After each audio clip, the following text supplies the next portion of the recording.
नाव तुमचं? माझं नाव ज्योती अरविंद घोडेकर.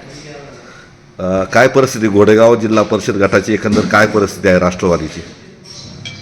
ह्या पेठ घोडेगाव गणाची आजची परिस्थिती म्हणजे चांगलीच आहे.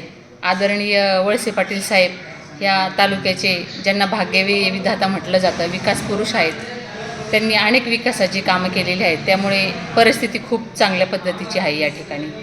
जे उमेदवार आहेत पंचायत समितीला घोडेगाव गणातून कैलासभाऊ काळे आहेत, जिल्हा परिषदसाठी आपल्या मंगलताई हुले आहेत, तर त्यांना कसा प्रतिसाद मिळतोय, काय परिस्थिती आहे त्यांची? जिल्हा परिषदेच्या ज्या उमेदवार आहेत मंगलताई फुले, त्या आत्ता नारोडी या ठिकाणच्या आदर्श सरपंच म्हणून चांगल्या पद्धतीने काम करतात. त्या लोकनियुक्त आहे, एक महिला आहे आणि शेतकरी वर्गातील आहे. सर्वसामान्य लोकांची त्यांना जाणीव असलेली अशी महिला आहे. आणि विशेष म्हणजे त्यांची पती आत्तापर्यंत नवनाथ फुले हे साहेबांच्या आदरणीय वळसे पाटील साहेबांच्या मार्गदर्शनाखाली चांगल्या पद्धतीचं राष्ट्रवादीचं काम करतात. आत्ता ते खरेदी विक्री संघाचे अध्यक्ष आहेत, त्यामुळे त्यांच्याबद्दल चांगलंच बोललं जातं. म्हणजे त्यांना बरेच लोक पाठिंबा देणार आहेत. आणि दुसरं म्हणजे माजी सभापती कैलासभाऊ काळे हे पंचायत समितीला उभे आहेत. मागच्या वेळेला जरी कैलासभाऊ काळे यांना पराभव पत्करावा लागला, पण त्यांनी दाखवून दिलं 5 वर्षात की पराभव हा 5 वर्षासाठी नसतो, हा तात्पुरता असतो. आणि त्यांनी निकाल काही जरी असला तरी आपला प्रामाणिकपणा प्रत्येक समाजाला योगदान देण्याचं काम आत्तापर्यंत खूप चांगल्या प्रकारे केलेलं आहे. सर्व समाजामध्ये मिळून मिसळून राहून लोकांची जी स्थानिक कामं असतील किंवा विकास कामे असतील याच्याकडे लक्ष देऊन काळजीपूर्वक त्यांनी साहेबांपर्यंत नेण्याचा प्रयत्न केलेला आहे. त्यांच्याबद्दलही खूप चांगलं बोललेलं जातं. त्यांनाही लोकांचा खूप चांगला प्रतिसाद आहे. आता समोरचे उमेदवार म्हणतात का मी विकास कामं केली किंवा आता मी नक्कीच निवडून येईल असा त्यांचा दावा आहे. मग त्यामध्ये काय तथ्य वाटते का? त्यामध्ये तथ्य वाटण्यासारखं म्हणजे समोरचे उमेदवार आत्तापर्यंत मागच्या 5 वर्षात ते आदरणीय शिवाजीदादा आढळराव यांच्या मार्गदर्शनाखाली निवडून आले. परंतु आत्ता शिवाजीदादाच साहेबांसोबत आहे, त्यामुळे त्याच्यामध्ये काही तथ्य नाही आहे. ते जरी काही बोलले तर त्याच्याकडे लोकांना माहीत आहे की आज कोणाच्या पाठीमागं उभं राहिलं पाहिजे. एकंदर घोडेगाव जो शहर आहे, मोठं गाव आहे, तालुक्याचं गाव आहे, तर इथे राष्ट्रवादी महिलांमध्ये म्हणजे ज्या पदाधिकारी आहेत किंवा ज्या असतील तर त्यांच्यामध्ये काही गडबाजी आहे का किंवा काय असं विरोधक चर्चा करतात, काय नेमकं तथ्य आहे? नाही, अजिबात नाही. हे बघा, निवडणूक म्हटलं की चर्चा ही होतेच, मग विरोधक चर्चा करणारच. परंतु या ठिकाणी असं काही नाही आहे. गेली 15 ते 20 वर्ष महिला प्रतिनिधी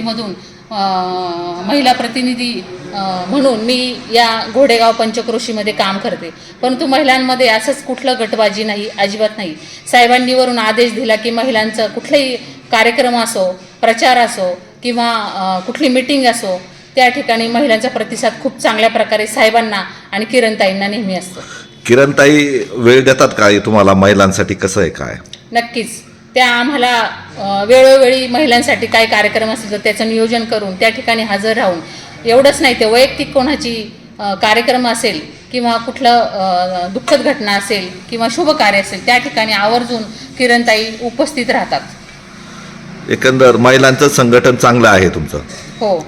आणि जिल्हा परिषदसाठी महिलाच दिले आहे. हो, नक्की. त्यामुळे समजा आरक्षण आलं असतं तर तुमचं सुद्धा नाव चर्चेमध्ये होतं त्याच्यात, तर तुम्ही म्हणजे जर आरक्षण आलं असतं तर तुमची तयारी होती का? आरक्षण आलं असतं तर साहेबांच्या मार्गदर्शनाखाली मी नक्कीच विचार केला. म्हणजे तुमचं म्हणणं आहे का पक्ष आदेश देईल त्या पद्धतीने? हो, पक्ष आदेश देईल त्या प्रमाणे आम्ही या ठिकाणी तयारी केली असते. तर आता घोडेगाव सुद्धा मोठं शहर आहे, तर इथं अनेक विकास कामं काही प्रलंबित दिसतात. तर आता भविष्यात समजा तुमचे जे उमेदवार आहेत कैलासभाऊ काळे, मंगलताई हुले किंवा वळसे पाटील आहेत, आढळराव पाटील आहेत, त्या माध्यमातून ही कामं मार्गी लागतील का? जे विरोधी उमेदवार आहेत ते म्हणतात माझ्याशिवाय पर्याय नाही किंवा मी मतदारसंघात लोकांपर्यंत जातो, सुखदुःखात जातो, त्यामुळे ही मीच विकास कामं करणार असा दावा आहे त्याचा. नाही, दावा ते पुष्कळ आता ते निवडणुकीला उभे असल्यामुळे ते दावा करणारच आहे. परंतु या तालुक्यामध्ये आणि ह्या घोडेगाव पेठ गाणामध्ये बहुतेक कामं आदरणीय वळसे पाटील साहेबांनीच केलेली आहेत. आणि याला प्लस पॉईंट म्हणजे भीमाशंकर आराखडा या ठिकाणी साहेबांनी चांगल्या पद्धतीने राबवला. त्यालाच जोडून आमच्या घोडेगावला स्वयंभू जे मंदिर आहे राजा हरिश्चंद्राचं, ते हरिश्चंद्र मंदिराला तीर्थक्षेत्राचा दर्जा प्राप्त करून दिलेला आहे.